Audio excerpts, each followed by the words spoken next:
हम सब अपनी अपनी जिंदगी की परेशानियों में उलझे रहते हैं। कोई पैसों को लेकर दुखी है, कोई रिश्तों से परेशान, तो कोई खुद से ही नाराज है। तब श्री कृष्ण के ये वचन हमें सोचने पर मजबूर कर देते हैं। जो चीखें सुनाई नहीं देती वह दिल में दब कर रह जाती है। ना कोई उन्हें सुनता है, ना समझना है, और खामोशियां धीरे धीरे उन्हें निगल जाती है। इंसान बाहर से सामान्य लगता है, लेकिन अंदर टूटता रहता है। यह चुप्पी ही सबसे गहरी चीख होती है, जो आत्मा को अंदर से खोखला कर देती है। जिंदगी को जब धीरे धीरे करीब से जाना तो समझ आया कि यह उम्मीदों और ख्वाहिशों से भरी जरूर है, मगर असल में इसका नाम सब्र है। हर मोड़, हर दर्द, हर खुशी में सब्र ही सबसे बड़ा सहारा है। जो सब्र करना जानता है वही सच में जीना जानता है। हर किसी के सामने खुद को सही साबित करना जरूरी नहीं होता, क्योंकि जब आप बार बार खुद को जताते हैं तो कहीं ना कहीं अपनी गरिमा को खो बैठते हैं। कुछ लोग आपकी खामोशी नहीं बल्कि प्रतिक्रिया का इंतजार करते हैं, ताकि आपको नीचा दिखा सके।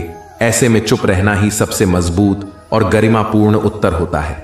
जब जीवन आपके मन के अनुसार चले तो ऊपर वाले का धन्यवाद करें, और जब विपरीत हो तब भी धन्यवाद करें, क्योंकि हर परिस्थिति हमें कुछ सिखाने और संवारने आती है। सुख में विनम्र और दुख में धैर्य रखें। यदि इन दोनों बातों को अपना लें तो जीवन में शांति और आनंद खुद ही आने लगते हैं। शारीरिक ताकत जरूरी है, लेकिन असली लड़ाई मानसिक मजबूती की होती है। लोग अक्सर शरीर पर नहीं सोच और आत्मा पर वार करते हैं। जख्म दिखते नहीं हैं, पर गहराई में असर छोड़ते हैं। इसलिए खुद को अंदर से मजबूत बनाएं, ताकि कोई भी शब्द, कोई भी हमला आपके आत्मबल को हिला ना सके। अच्छा को बुरा साबित करना इंसान की सबसे पुरानी आदतों में से एक है।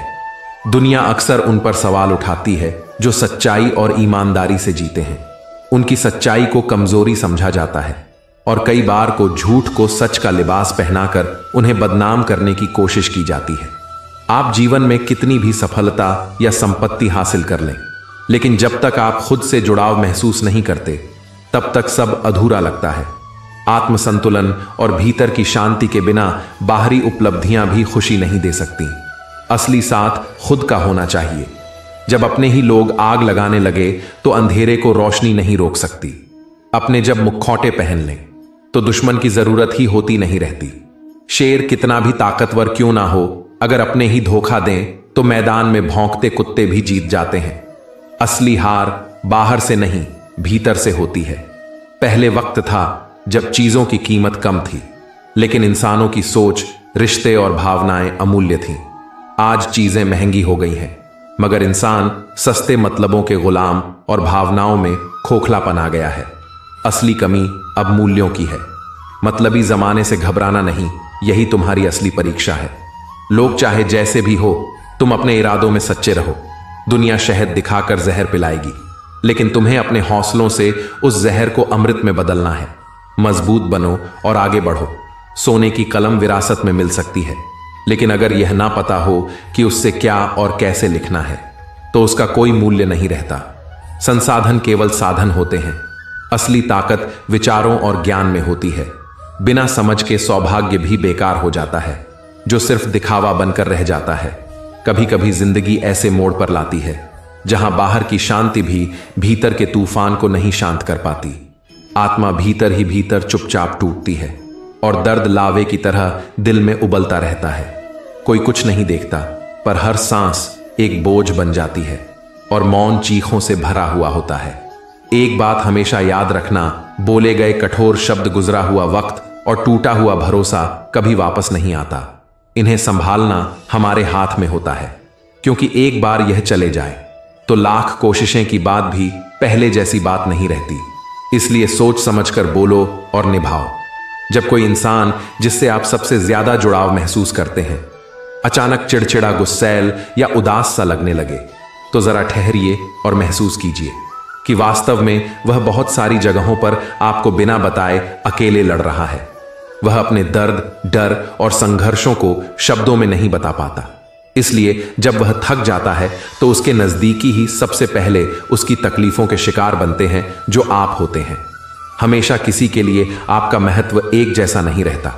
समय के साथ लोगों की प्राथमिकताएं और रिश्तों की गहराई बदलती है। इसीलिए हालात को समझकर जो कुछ मिल रहा है उसमें संतोष रखना सीखें। संतोष ही मन की शांति और आत्मबल का सबसे बड़ा स्रोत है। समय के साथ रिश्तों की परिभाषा बदलती रहती है, आपका महत्व भी घट बढ़ सकता है। हर कोई हमेशा वैसा नहीं रहता जैसा पहले था, इसलिए जीवन में जो भी परिस्थिति अनुसार मिल रहा है उसमें संतोष रखना ही समझदारी है। जितना लंबा इंतजार है, समझ लो उतनी ही बड़ी तैयारी ऊपर वाला करा रहा है। वह जब देगा तो इतना देगा कि तुम्हारे ख्वाब भी छोटे पड़ जाएंगे। बस बीच में हार मत मानना। जो काम कर रहे हो उसे अधूरा मत छोड़ना, क्योंकि तूफान के बाद ही उजाला आता है। हमारी बुराई मशहूर है जमाने में, क्योंकि हम सच बोलते हैं और साफ दिल रखते हैं।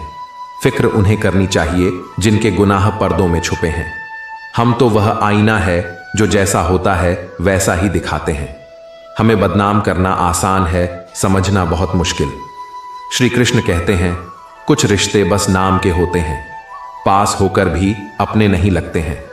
हर चीज ठीक करने की जिम्मेदारी तुम्हारी नहीं होनी चाहिए, खासकर जब उस पर तुम्हारा बस ही ना हो। खुद को उनसे मुक्त कर दो, चाहे वह रिश्ता हो या परिस्थितियां। कभी कभी छोड़ देना ही सुकून का रास्ता होता है। जब तक सब्र नहीं आता, दिल हर मिलने की उम्मीद और बिछुड़ने के डर में डूबा रहता है। मगर जब सब्र आ जाता है तो सब कुछ फीका लगने लगता है। ना किसी की कमी खलती है, ना किसी की मौजूदगी खास लगती है। बस एक ठहराव सा रह जाता है।